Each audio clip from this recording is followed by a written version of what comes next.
জেলার অন্যতম প্রাচীন পাইওনিয়ার ক্লাবের 87তম বার্ষিক ক্রীড়া প্রতিযোগিতা আয়োজিত হলো। দিনহাটা শহরের সংহতি ময়দানে বৃহস্পতিবার নতুন বছরের প্রথম দিনে এক অনুষ্ঠানের মধ্য দিয়ে পাইওনিয়ার ক্লাবের বার্ষিক ক্রীড়া প্রতিযোগিতার উদ্বোধন হয়। উদ্বোধন করেন উত্তরবঙ্গ উন্নয়ন মন্ত্রী উদয়ন গুহ।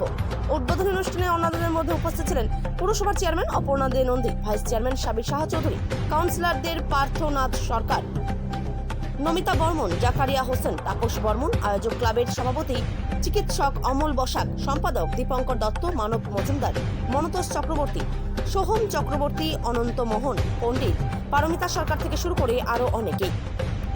জানা গেছে এদিন 27টি ইভেন্টে 4 শতাধিক প্রতিযোগী ও প্রতিযোগিনী অংশগ্রহণ করে। প্রত্যেক বছরের মতো এই বছরও বার্ষিক ক্রীড়া প্রতিযোগিতাকে সামনে রেখে একটি ম্যাগাজিনও প্রকাশিত হয়। ক্লাবের বার্ষিক ক্রীড়া প্রতিযোগিতার উদ্বোধনী অনুষ্ঠানে এই ম্যাগাজিনের উদ্বোধন করেন উত্তরবঙ্গ উন্নয়ন মন্ত্রী। কোচবিহার থেকে সুমন মণ্ডলের report, big news Bangla.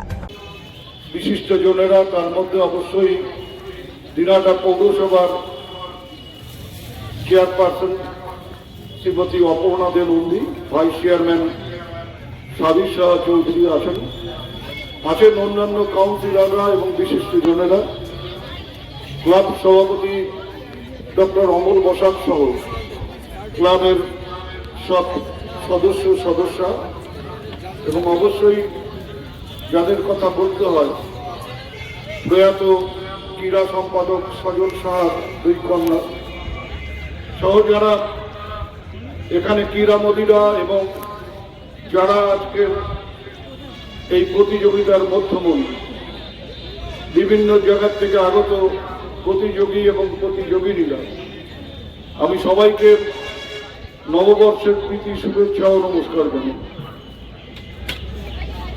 Dinhata pioneer ক্লাবের বার্ষিক ক্রীড়া প্রতিযোগিতা আমরা যারা 60-এর দশকে শৈশব কাটিয়েছি আমাদের কাছে চিরস্মরণীয়, এবং এই দিনটি মানেই আমাদের কাছে পয়লা জানুয়ারি নববর্ষ মানে পাইওনিয়ার ক্লাবের ক্রীড়া প্রতিযোগিতা।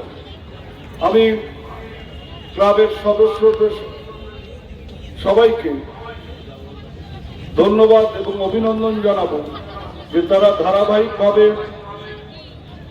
এই প্রতিযোগিতা চালিয়ে যাচ্ছেন। 87 বছরের এই প্রতিযোগিতা শুধুমাত্র দিনহাটার মানুষের কাছে নয়, জেলা ছাড়িয়ে জেলার বাইরেও এই প্রতিযোগিতা কথা সবার কাছে পৌঁছে যায়। আমি আজকের এই প্রতিযোগিতার সাফল্য কামনা করে এবং যারা এই প্রতিযোগিতায় অংশগ্রহণ করেছেন তাদেরকে বিশেষভাবে বলবো যে খেলায় জয় পরাজয় আছে, সেটাকে স্পোর্টিংলি নিয়ে তারা এই প্রতিযোগিতার মানকে আরো উন্নত করে তুলবেন। আমি এই প্রতিযোগিতার উদ্বোধন ঘোষণা করছি। ধন্যবাদ।